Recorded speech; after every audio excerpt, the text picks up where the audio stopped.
செல்வம் பற்றிய பார்வை இது கொஞ்சம் நான் டீட்டெயிலைஸ் பண்ண விரும்புறேன். மதத்துல செல்வத்தை பற்றி கொடுத்திருக்க வியூ ஆஃப் வெல்த் கொடுத்திருக்கிறது ரொம்ப மோசமா இருக்குங்க. ரொம்ப மோசமா இருக்கு. மதத்துல பணத்தின் மீது சந்தேக பார்வை கொள்ளுவது, பணத்தை ஒரு சந்தேக பார்வையாகவே பார்க்க வைக்கிறது. பணம் ஒரு பிசாசு மாதிரி. ராஜ்யத்துல ராஜ்ய பணிக்கான ஒரு வளமாக காண்பது. பணம் எல்லா தீமைக்கும் வேர் அல்ல. பணம் எல்லா தீமைக்கும் வேர் அல்ல. அதை நீங்க நம்புறீங்களா? சில இருக்குமோ இல்லையா? திரும்பியும் பாருங்க, அதே மாறவும் இருக்கு. பணம் எல்லா தீமைக்கும் வேர் அல்ல. பணத்தின் மீதான பேராசையே எல்லா தீமைக்குமான வேர். இந்த தெளிவு இல்லாதனால ஒரு கிறிஸ்தவர்களை, ஒரு கூட்டத்தை, சமுதாயத்தை, தலைமுறையை நாங்க எப்படி உருவாக்கி இருக்கோம்னா, அவங்க கிட்ட செல்வமே இல்லை, தரித்திரமா இருக்கு. ரொம்ப பார்த்தா கடன் வாங்குற லிஸ்ட்ல பார்த்தா ஆசிய கண்டத்தை எடுத்துக்கொண்டாலும் இவங்க எது கேட்டாலும் விசுவாசத்துல இருக்கேன், விசுவாசம் இருக்கேன், கையில ஒரு சதம் இருக்கிறாங்க. ஏன்னா மதம் அவங்கள ஒரு தலைமுறையே எப்படி உருவாக்கி வச்சிருக்குன்னா, அல்ல செல்வத்தை குறித்த தெளிவு இல்லாதனால செல்வத்தை பெறத்துக்கு பயப்படுறான். ஆனா அவங்களுக்கு தெரிய மாட்டேது, பணம் என்பது நாங்கள் கடவுள் என்பது அல்ல. தேவராஜ்யம் சொல்லுது பணம் என்பது ஒரு கருவி, ஒரு டூல். ஒருத்தன் சுத்தியலை எடுத்து அதோட ஆயுதமாக்கி பயன்படுத்துறானா, சுத்தியல் மோசமானது கிடையாது. ஆயுதம்னு நான் என்ன சொல்றேன்னா, ஆணி அடிக்கிறதுக்கு இல்ல, தூக்கி எரிஞ்சு ஒருத்தனை, இல்லாட்டி அதை எடுத்து மண்டையிலே ஒரு ஆளுக்கு போட்டு, இல்லாட்டி அதை வச்சு தவற ஒருத்தனை கொலை செய்யறானா சுத்தியல் பிரச்சனையா இல்ல மனித இதயம் பிரச்சனையா? எந்த ஒரு வளங்களிலையும் பிரச்சனை இல்லை, நம்ம இதயத்துலதான் பிரச்சனை இருக்கு. அதனால பணம் சுத்தியல் மாதிரி ஒரு கருவியா எடுத்துக்கோங்களேன். அந்த பணத்தை சுத்தியலால ஒன்றை செஞ்சு அதை சரியா பயன்படுத்தாம மிஸ்யூஸ் பண்ணலாமான்னா மிஸ்யூஸ் பண்ணலாம். இந்த உலகத்துல எந்த பொருளை எடுத்தாலும் நம்ம மிஸ்யூஸ் பண்றோமா இல்லையா? கத்தி எதுக்கு பயன்படுது, ஆனா அதை எதுக்கு பயன்படுத்துறோம்? ஒரு பெண் எதுக்கு, அதை எதுக்கு பயன்? ஒரு வாகனம் எதுக்கு, அதை எதுக்கு பயன்படுத்துறோம்? எல்லாத்தையுமே மிஸ்யூஸ் பண்றது நம்ம இருதய பிரச்சனை. அதுலயும் ஒண்ணு காசு. பணம் ராஜ்யம் பார்க்கிற முறை இது ராஜ்யத்தின் விரிவாக்கத்துக்கான ஒரு வளமா பாக்கு. இப்ப இன்றைக்கு நாம கார் எடுத்தது உங்களுக்கு தெரியும். நமக்கு ஒரு ஃபேமிலிக்கு ஒரு கார் எடுத்திருக்கோம். காலையில போக்குல நான் ஷர்மிட்ட சொல்றேன், ஷர்மி, இந்த கார் தேவராஜ்யத்துக்கான வளமா நாங்க யூஸ் பண்ண போறோம், ஒரு வளமா பாருங்க. அதுல நான் என் குடும்பத்துக்கும் பயன்படுத்துறேன், நற்செய்தி சொல்லவும் ஜனங்களை கிறிஸ்துவுக்குள்ள திடப்படுத்தவும் பண்றேன். அது வீட்டுக்கு ஓட்டினா உலக பிரகாரமான காரு, அது சேர்ச்சுக்கு போகும் மட்டும் ஊழியம் செய்யறா மட்டும் தேவராஜ்யத்துக்குரிய காரணம் இல்லை. அது ஒரு கார் தான், அது இருதயம் தான், இங்க மனசுதான். அதனால கொமனா நான் சொல்லணும்னா, அதை நான் பயன்படுத்துறது எதுக்குன்னா தேவராஜ்யத்தின் மகத்துவத்துக்காக, விரிவாக்கத்தின் வளமாக. இது மூலம் நாங்க எவ்வளவு காரியங்கள் பண்ண போறோம். நிறைய பேர் நினைக்கிறாங்க கிறிஸ்தவ மதத்துல வறுமை என்பது ஒரு ஸ்பிரிச்சுவல் ஒரு குணம், அதாவது அது ஒரு பரிசுத்தம்னு நினைக்க பழகிட்டாங்க நிறைய பேர். வறுமையா இருக்கிறதே ஒரு பரிசுத்தம். ரொம்ப ஒரு மாதிரி உடுத்துறது பரிசுத்தம். உபவாசம் எடுத்து இங்கெல்லாம் அப்படியே வெள்ளை வெள்ளையா இருக்கும், பேசும்போதே பக்கத்துல ஸ்மெல்லு வரும். அந்த ஸ்மெல்லு அப்படியே உபவாசம் எடுக்கும்போது அது பரிசுத்தம். நிறைய என்ன பண்ணிட்டாங்கன்னா அது ஸ்பிரிச்சுவலைஸ் பண்றோம். ஆனா உண்மையை சொல்லணும்னா வறுமையா இருக்கிறது ஸ்பிரிச்சுவல் மேட்டர் இல்ல. அது என்ன இஷ்யூனா ஒரு மேனேஜ்மெண்ட் ப்ராப்ளம் அவருக்குள்ள இருக்கு. வறுமையா இருக்கிறது ஏதோ ஆன்மீகத்தோடு சம்பந்தப்பட்டு பெருமையா நினைக்கிற ஒரு விஷயம் கிடையாது. அது ஒழுங்கா நாங்க நிர்வாகம் பண்ண தெரியாததின் பிரச்சனை. இப்ப நீங்க தாளந்திருவமா வாரீங்கல்ல, இதெல்லாம் நோட் பண்ணிக்கோங்க. மத்தேயு 25 இருக்கு, 14-30 வரைக்கும். அவர் என்ன சொல்றாரு தாளந்துவமையில? கடவுள் 3 பேருக்கும் ரிசோர்ஸ் கொடுக்கிறாரா இல்லையா? கொடுக்கிறார். ஒருத்தனுக்கு 3, ஒருத்தனுக்கு 2, ஒருத்தனுக்கு 1, அத்தனையும் அவன் திறமைக்கு தக்கதா கொடுக்கிறாரு, பாகுபாடு நிமித்தமா இல்ல. ஆனா ஒருத்தர் என்ன பண்றான்னா அந்த ரிசோர்ஸை எடுத்து மண்ணுல புதைச்சி வைக்கிறான். அவனு வேதம் சொல்லுது, ராஜ்யம் என்ன சொல்லுதுன்னா சோம்பேறி அப்படின்னு சொல்லுது. அவனை சொல்லல புதைச்சி வச்சு, அவன் நல்லா பேசுறான், ஹோலி குளோரி அப்படின்னு பேசுறான். அவர் சொல்றாரு, சோம்பேறியே உனக்கு ரெடி ஆக்கி இருக்கு, அங்க போ. உண்மையுள்ள நல்ல ஊழியக்காரன் வேதம் பாராட்டல். பண விஷயத்துல இஷ்யூ இருக்கு அப்படின்னா அது மேனேஜ்மெண்ட் இஷ்யூ தான். கடன்ல போறீங்களா, தேவ ராஜ்யத்துக்காக நான் கடன் வாங்கி பண்றேன், இல்ல சோம்பேறின்னு வேதம் சொல்ற. வேதத்துல நீங்க எங்க பார்த்தாலும் தேவன் பற்றாக்குறைய கொண்டு வாரவர் இல்ல. பற்றாக்குறைய நான் கொண்டு வாரதுதான் பரிசுத்தம்னு கொண்டு வரல. அவர் ஸ்டுவர்ட்ஷிப், பொறுப்பான ஒரு நிர்வாகத்தை, ஒரு வளர்ச்சியை தான் விரும்புறார். நீங்க ராஜ்யத்துக்குள்ள வந்தா உங்க பொருளாதாரம் ஜீரோ பேலன்ஸா இருக்காது. உங்க பர்ஸ், உங்க இது, அது ப்ராஸ்பரிட்டி காஸ்பல்னு சொல்லி எல்லாம் பிரிக்க தேவையில்லை. இயேசு வந்தது கிங்டம் காஸ்பல். நீங்க நினைக்கிறீங்களா இயேசுட பணப்பை ஊழியம் செய்யும் போது இல்ல, அவர் நல்லா மேனேஜ்மெண்ட் பண்றாரு, அதனால ட்ரெஷரரே அவரோட மினிஸ்ட்ரியில இருக்கு.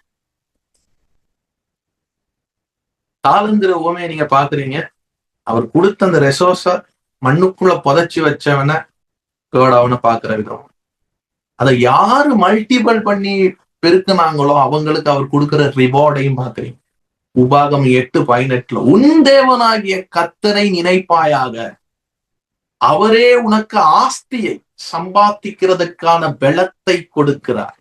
இருக்கிற ஆஸ்தியை பிடுங்கிறதற்கான ஒருவித உற்சாகம் இல்லாத ஒரு ஆவியை கொடுத்து உன்னை சோம்பேறியா மாத்துறது இல்ல, உன்னை ஸ்டுவர்ட்ஷிப் பண்றதுக்கான உனக்கான ரெசோர்ஸ கொடுக்கிறாரு, பலத்தை கொடுக்கிறாரு, சம்பாத்தியம் பண்றது. சோம்பேறியா இருக்காதுன்னு ஒரு பலத்தை கொடுக்கிறதே என்னன்னா தேவன். ஏன்னா அவர் God is a God of increase. அவர் பெருக்கத்தின் தேவனா இருக்கிறார்.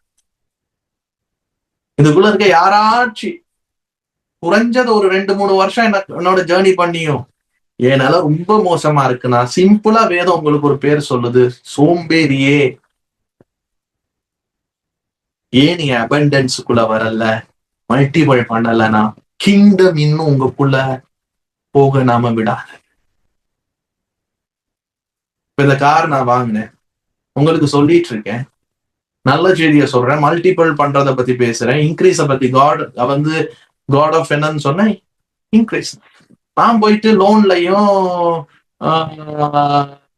கடன்லையும் வாங்கிட்டு இருக்கேன்னு வைங்களேன், ஒரே கேஷ் கட்டி தான் வாங்கணும். ஏன்னா நான் தேவ ராஜ்யத்துக்குள்ள இருக்கேங்க. அது அந்த முதலாவது விஷயம் சொன்னேன், அது ஸ்பிரிச்சுவலான மேட்டர் இல்ல அப்படின்னு சொல்லிட்டு. ரெண்டாவது என்னன்னா, அதுல பணம் தீமையானது கிடையாது. பணம் தீமை கிடையாது. பணத்துல இருக்கிற பேராசை தான் என்னது தீமைன்னு நான் ஆரம்பிக்கும் போது ஒரு இன்ட்ரோன்னு கொடுத்தேன். அது 1 தீமோத்தேயு 6:10 நீங்க வாசிச்சிருப்பீங்க. பண ஆசை எல்லா தீமைக்கும் வேறா இருக்கிறது அப்படின்னு தான் இருக்கு. சிலர் அதை இச்சித்து விசுவாசத்தை விட்டு வழி விலகி அநேக வேதனைகளாலே தங்களை உருவ குத்தி கொண்டிருக்கிறார்கள். பணம் தப்பில்ல, பணத்தின் மேல வைக்கிற நம்பிக்கை, ஆசைதான் தப்பு. பணம் தப்புன்னு நிறைய பேர் நினைக்கிறாங்க. பணம் என்பது ஒரு கருவி, அதை ஞாபகத்துல வச்சுக்கோ. அது ஆரம்பத்திலே அதை பத்தி சொல்லிட்டு, 3வது அதுக்குள்ள நாம புவரா இருந்தா இன்னொரு புவருக்கு ஹெல்ப் பண்ண முடியாது. நானே கஷ்டத்துல இருந்தா இன்னொருத்தருக்கு என்ன பண்ண முடியாது. இயேசு சொன்ன உவமை எது பார்த்தாலும் அந்த உவமையில யாருமே கஷ்டத்துல இருக்கிறவனா இயேசு காட்டுறது இல்லை, அப்படிதானே? சொல்லுங்க, ஒரு உவமை இயேசு காட்டுறாரு, கஷ்டத்துல இருக்கான், டக்குன்னு எல்லாம் லாசரு சம்பவத்துக்கு போயிடுவான். அது வேற ஒரு சப்ஜெக்ட். அது கண்டென்ட். நான் இதுல பேசிட்டு இருக்கேன், கிங்டம் எப்படி வெல்த்த பாக்குது அப்படி. அவர் நல்ல சமாரியன் உவமை சொல்லும் போது கூட கஷ்டத்துல இருக்கவனுக்கு உதவி செய்யற அளவுக்கு அவன் கஷ்டத்துல இல்ல. நல்ல சமாரியன் அவனுக்கு செஞ்சனால அவன் நஷ்டத்துலயும் போவல், இன்னும் பண்றேன் அப்படின்னு சொல்லிதான் சத்திரத்துல சொல்லிட்டு வரான். வேணா என்கிட்ட கேளுங்க. உங்ககிட்ட என்கிட்ட காசு இல்லைன்னா நீங்களே நினைங்க எப்படி மத்தவங்களுக்கு உதவி செய்ய முடியும். வெறும் சிம்பத்தியை மட்டும் காட்டிட்டு வரலாம். வறுமைக்கு நிரந்தர தீர்வு அவங்களுக்கு நாம கொடுக்க முடியாது.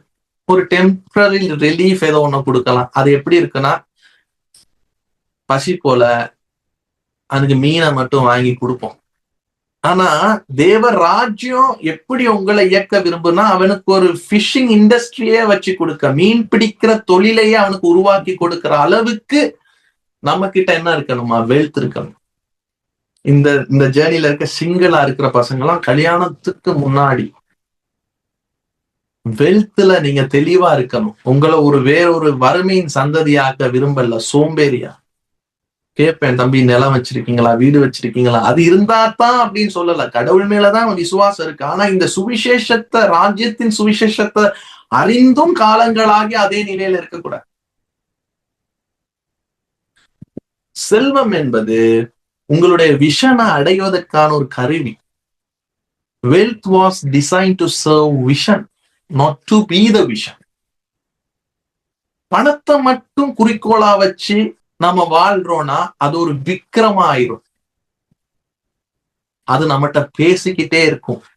எடுக்கிற 5000 ரூபாய் தாள் நம்மகிட்ட பேசும், 2000 ரூபாய் தாள் பேசும், சத்தம் வரும். அதுதான் நம்மளை இயக்கும். எத்தனையோ கோடி கணக்குல வச்சிருக்கவங்கள நாங்க என்ன நினைக்கிறோம்னா, ஓஹோ அவங்க விக்கிர ஆராதனையில இருக்காங்க பணத்துல. 100 ரூபாய் போதுங்க விக்கிர ஆராதனை பண்றதுக்கு. 1000 ரூபாய் போதும். அதாவது உங்களுக்கு கொடுக்குற ஆலோசனை இருக்குமே பாருங்க, நிறைய பேசும், அதுல இருந்து சத்தம் வரும்.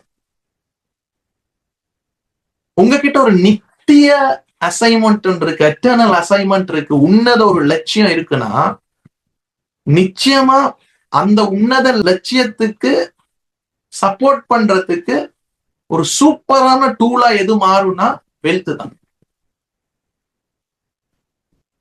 யோசேப்ப பாருங்க, அவன் அந்த விஷயம் செய்யறதுக்கு வெல்த் வேணும்.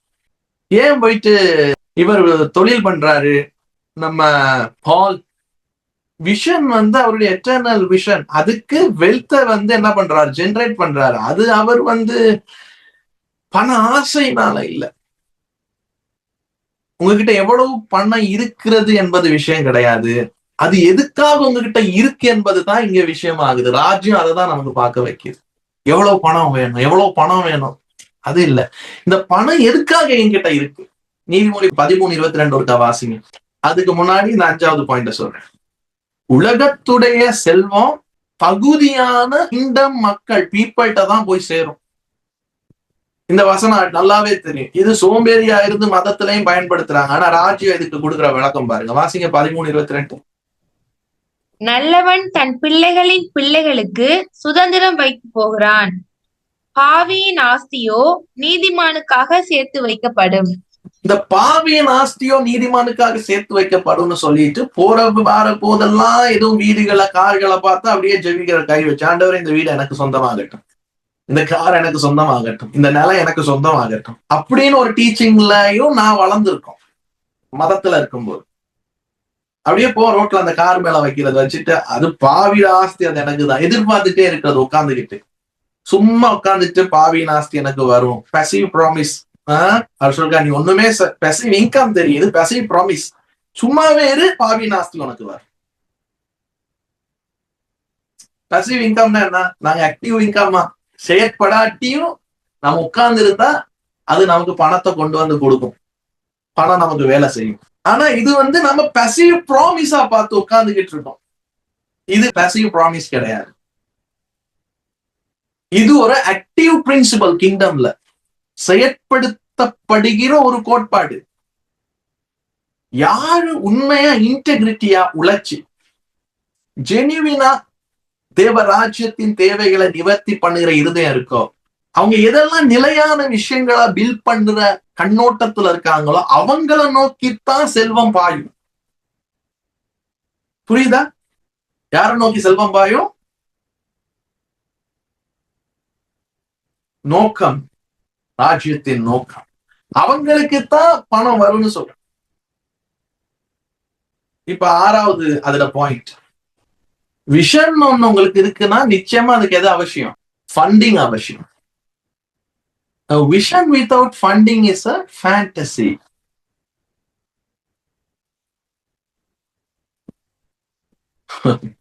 ஒரு தரிசனம் இருக்கு, ஆனா அதுக்கு என்ன இல்ல, ஃபண்டிங் இல்ல அப்படின்னா ஒரு ஃபேண்டசி. ஃபேண்டசினா என்னன்னா ஒரு கற்பனையின் ஒரு விஷயமா இருக்கும். பிலிப்பியர் 4:19 என்ன சொல்லியிருக்கு? என் தேவன் தம்முடைய ஐஸ்வர்யத்தின்படி உங்கள் குறைவுகள் எல்லாத்தையும் கிறிஸ்து இயேசுவுக்குள் மகிமையில் நிறைவாக்குவார். இதுக்கு அவர் நம்முடைய நோக்கத்துக்கு தேவைக்கேற்ப சப்ளைய வைத்திருக்கிறார். அவர் என்ன நோக்கத்தை நமக்கு கொடுத்திருக்காரோ அதுக்கான சப்ளைய கொடுக்கிறார் என்பதுதான் பிலிப்பியர் 4:19. என் தேவன் தம்முடைய ஐஸ்வர்யத்தின்படி உங்கள் குறைவுகள் எல்லாம் கிறிஸ்து இயேசுவுக்குள் மகிமையில் நிறைவாக்குவார். அந்த டைமுக்கு எப்பயோ நடக்கிறது இல்ல, ஒரு விஷன் வந்துட்டு அந்த டைம்ல மகிமையில அது நிறைவாக்கப்படும். கிறிஸ்துவுக்குள்ள நடந்தது அப்போ உங்களுக்கு மெட்டீரியலா வரும். தேவன் ஒரு அசைன்மெண்ட் உங்ககிட்ட ஒப்படைக்கிறார்னா அதுக்கு தேவையானத சூப்பர் நேச்சுரல் சப்ளை செயின், தேவையான பண வசதிகளை அவரே உங்களுக்கு கட்டாயம் தருவார். ப்ராப்ளம் காட் கிட்ட இல்ல, தேவன்கிட்ட பிரச்சனை இல்ல. மக்கள் தரிசனத்தை இல்லாட்டி அந்த அசைன்மெண்ட்டை ஆக்டிவ் ஆக்காம இருக்கிறது தான் பிரச்சனை. தேவன் உங்க தேவைக்கு பணம் கொடுக்கிறவர் இல்ல. என் தேவையை சந்தியும் ஐயா, தேவைக்கு ஒரு நாள் நீங்க ஜெபிச்சா சந்திக்கிறது கிடையாது. அப்ப எதுக்கு தருவாரு? உங்க நோக்கத்துக்காக, பர்பஸுக்கு தான் அந்த பணம் உங்ககிட்ட ரிலீஸ் ஆகும். தேவை இருக்கிறவங்க கிட்ட எல்லாம் நடக்கும்னா அது வேலைக்காக. நோக்கம், ராஜ்யத்தின் நோக்கம் இருக்கிறவங்களுக்கு பணம் ரிலீஸ் ஆகும். ஜெனரசிட்டின்னு நாம சொல்றது ஏதோ ஒரு சேரிட்டி ஒர்க் கிடையாது, அது விதைய மேனேஜ்மெண்ட் பண்றது. இப்ப நாங்கெல்லாம் உதாரத்துவமா சில சில விஷயங்கள் செய்யறோம், ஆனா அது நன்மை தீமை அறியத்தக்க அறிவுல இருந்து பார்த்தா சேரிட்டி ஒர்க் பண்றோம் அப்படின்னு. இன்னைக்கு என்னுடைய நண்பர் இந்தியால இருந்து கால் பண்ணாரு. கால் பண்ணும்போது சொன்னாரு, நான் ஒரு சென்னையில இப்படி ஒரு இடத்துல இருக்கேன், ஒரு பாஸ்டர் இருக்காரு, அவருக்கு 50 அவருடைய அசட்ஸ் இருக்கு, 50 அசட்ஸ். அவர் இந்த சேரிட்டி ஒர்க்ஸ் எல்லாம் இப்படி பண்றாரு. ஆனா தான் சொன்னாரா, கிங்டம் எப்படி ஆப்ரேட் பண்ணுதுன்னா, வெள்ளியும் பொன்னும் என்னிடத்தில் இல்லை, என்னிடத்தில் உள்ளதை நான் உனக்கு தருகிறேன், நசரேயனாகிய இயேசுவின் நாமத்தில் எழுந்து நட. இந்த 2வது வரிய நீங்க முக்கியத்துவப்படுத்துங்க, அப்பதான் நீங்க செய்த விஷயத்துக்கு அர்த்தம் இருக்கு அப்படின்னு சொன்னார். சேரிட்டினா எல்லாம் பண்றாங்க. நான் தான் சொல்றேனே, சேரிட்டி ஒர்க் பண்ணிக்கிட்டே இருந்தா இன்னும் ஏழைகளையும் தரித்திரர்களையும் உருவாக்கிக்கிட்டே தான் நாம இருப்போம். எங்க நாட்டுல ஒருத்தர் இருக்காரு, நான் முன்ன இருக்கும்போது இலங்கையில, இன்னைக்கும் ஜனாதிபதி ஆகணும்னு நினைச்சிட்டு இருக்காரு. ஒரு கால ஜனாதிபதியுடைய மகன். அவர் ஒரு நாள் இந்த கட்சியுடைய எலெக்ஷனுக்கு முன்னாடி என்ன சொல்லுவோம், வாக்குறுதிகள் கொடுப்போம். அதுல ஒரு வாக்குறுதியை கொடுக்கிறார், நான் மட்டும் ஜனாதிபதி ஆனா ஏழை எளியவர்களாக இருக்க உங்களுக்கு இன்னும் நான் என்ன பண்றேன்.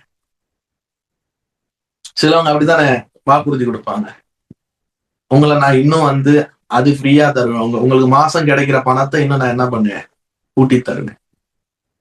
அது நீங்க நினைக்கிறீங்களா அது ஒரு சொல்யூஷன் அப்படின்னு? இதை இலவசமா கொடுக்கறது, அது ஒரு இலவசமா கொடுக்கறது, இப்படி கொடுக்கறது, அப்படி கொடுக்கறது. இலவசமா கொடுக்கறது இப்ப உங்களுக்கு தாரத 2000 பேருக்கு தாரத 4000 பேரா தருவேன், இன்னும் அவரு ஜனாதிபதி ஆகல. ஏன்னா அதுல ஒரு தேவ மனுஷனோட அந்த ஸ்டேட்மெண்ட்டை கேட்டா அவர் என்கிட்ட பேசும்போது சொல்றாரு, இத ஏன் இன்னும் ஜனாதிபதி ஆகாம இருக்காருன்னா, வறுமையா இருக்கிறவங்களை இன்னும் வறுமையாக்குறதுக்கான ஒரு விஷயத்தை தான் சொல்றாரே தவிர அவங்களுக்கு ஒரு தெளிவான பதில கொடுக்க மாட்டாரு. அப்ப சேரிட்டியான விஷயங்களை செய்வதற்காக உதாரத்துவமா இருக்கிறத பத்தி தேவராஜ்யம் சொல்லல. அப்ப நான் சொன்னேன், அந்த இன்னொரு நண்பர் இந்தியால இருந்து பேசும்போது 50 அசட்ஸ் இருக்குன்னா அவர்கிட்ட பேச எனக்கு கொடுத்தாங்க. கொடுக்கும்போது நான் சொல்றேன், இந்த தேவ மனுஷன் உங்ககிட்ட சொன்னதை தான் நான் நேத்து எழுதிட்டு இருந்தேன். It is a seat management. அது 2 Corinthians 9:6 சொல்றாரு, சிறுக விதைக்கிறவன் சிறுக அறுப்பான், பெருக விதைக்கிறவன் பெருக அறுப்பான். ஜெனரசிட்டி, உதாரத்துவம் என்பது விதையை கையாளும் முறை, மேலாண்மை பண்ணுவது. அப்ப தேவராஜ்யத்துக்காக வளங்களை நாங்க உபயோகிக்கிறது பூமி இருக்கிற நாளெல்லாம் ஆதிகாமத்துல சொல்றாரு, விதைப்பும் அறுப்பும் நிற்பதில்லை, ஓய்ந்து போவதில்லை. அது ஒரு மேனேஜ்மெண்ட். உங்ககிட்ட ஏதோ ஒரு பணம் இருக்கு சர்ப்ளஸா, அதை கொஞ்சம் எடுத்து அதுல இருந்து ஒரு சேரிட்டி ஒர்க் பண்றது இல்லை. இங்க விஷயம் ஒரு விஷனோடு, ஒரு ஸ்ட்ராட்டஜிக்கலி, இன்டர்நேஷனலி கொடுக்கத்தக்கதாக. நான் அடிக்கடி சொல்லுவேன், தேசங்களை சீஷராக்க நாம் செழிக்கணும் அப்படின்னு. ஒரு ஜெனரோசிட்டி, ஒரு சீட் மேனேஜ்மெண்ட் அங்கதான் உருவாகுது. நீங்க போடுற ஒவ்வொரு விதையும் பிற்காலத்துல பல மடங்கு ஆவஸ்ட கொண்டு வந்து கொடுக்கும். எதுக்கு பிசினஸ் பண்ற ஜூன்? எதுக்கு பிசினஸ் பண்றீங்க நிரோஷன்? தெளிவு இருக்கணும். கிங்டம் உங்களுக்கு ஒரு வாகனமா, ஒரு வியாபாரமா, அது ஏன் பிசினஸ், அது ஏன் பிசினஸ் அப்படின்னு நினைச்சிட்டு இருக்கிற வரைக்கும் பிசினஸ்ல ஒரு எழுச்சி இருக்கு, அது loss. Kingdom, your kingdom come. யோசேப்பு அங்க வந்து உட்கார்ந்தது வந்து அவன் வாழ்க்கைய குடும்பத்தை கட்டி அவங்க 12 பேரை மட்டும் அவங்க கூட சேர்த்து வச்சு கொடுத்ததுக்காக இல்ல, 11 பேரை. ராஜ்யம் நன்மை செய்கிறவராய் சுற்றி திரிந்தார், பிசாசின் வல்லமைகளில் அகப்பட்டவர்களை விடுதலை ஆக்கினார். கிங்டம் மிஷன்னால கர்த்தருடைய ஆவியானவர் என் மேல் இருக்கிறார். பிசினஸ் பண்ணும்போது அந்த உணர்த்துதல் உங்களுக்கு ரொம்ப விஷயம். செல்வத்தை பற்றிய பார்வை இவ்வளவு நேரம் பார்த்தோம். பணத்தின் மீது சந்தேக பார்வைய உள்ள கொண்டு வரது. ஆனா அவங்ககிட்ட போய் பாருங்க, பணம் இல்லாட்டியும் பணத்தை பற்றிய ஒரு பார்வை சந்தேகமா இருந்தாலும், சிஸ்டர் 1 லட்சம் ரூபாய் கத்தருக்கு சூத்திரம், கத்தர் தந்திருக்காரு அப்படின்னு பிரதர். ஆனா ராஜ்ய பணிக்கான ஒரு வளமா பார்க்க வைக்கிறது தான் தேவராஜ்யம்.